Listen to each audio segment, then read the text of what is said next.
This video is about how to organize your company when you're undertaking a pricing project. The success of a pricing project is actually your alignment inside a company over where the company is, where it is going, the markets that it's addressing, and what changes in pricing are going to help move the company to the next level. However, once you are given charge of a pricing project, at that point you may not know the key biases of different team members inside your company.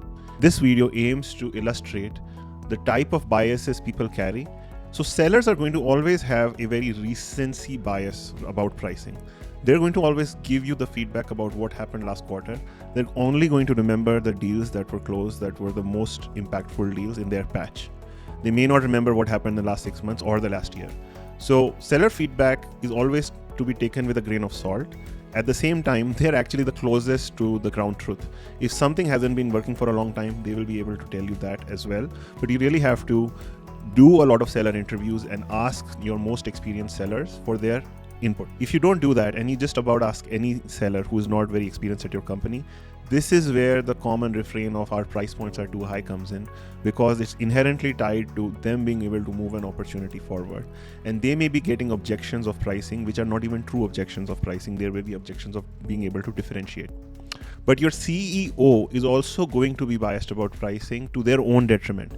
If the CEO is talking to growth investors, venture capital is going to push your company to scale very fast, right? And as a result, the pricing that they are going to advocate for is pricing that is very simple, but that may not be the pricing that has actually been working at your company. And if your company is actually in the enterprise side, this may be completely opposed to what you actually need in terms of pricing. If you simplify it too much, you may start to see a decline in revenue. You may start to see your customers churning much more. So be careful, because the impression in VC's minds about how fast you need to grow and what you need as a result is a very high level impression, and it has to be merged and married with how your company runs. All right. The third team that is going to have a bias around pricing is the finance team.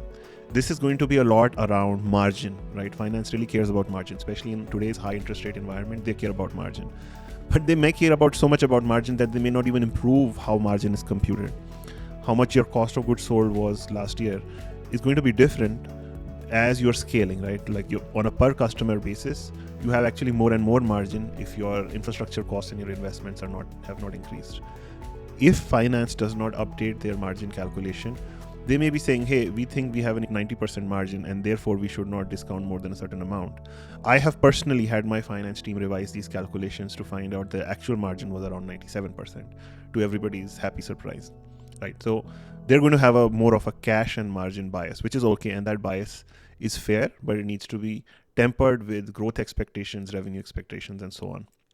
At the same time, if you have a customer success department, a professional services team, they're going to have a very I did so much work, hence this should be more expensive bias. And this is actually similar to sometimes what product teams also have this bias, or engineering teams.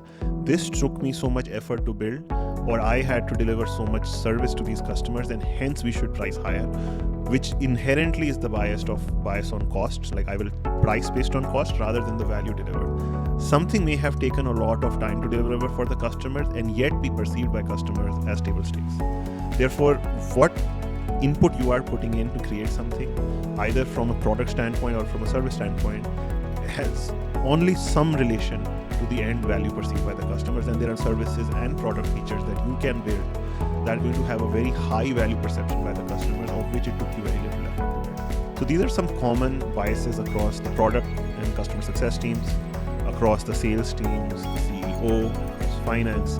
And as the leader of this pricing project, you have to merge together all of these perspectives and align them across a agreed context for the company, and make sure everybody buys into this before you actually create different strategies or you provide options on the table. The more time spent in alignment is going to ensure that you are able to succeed in a project, because I will say that 8 out of 10 times, the reason pricing projects fail is everybody has a different understanding of the goal in their mind.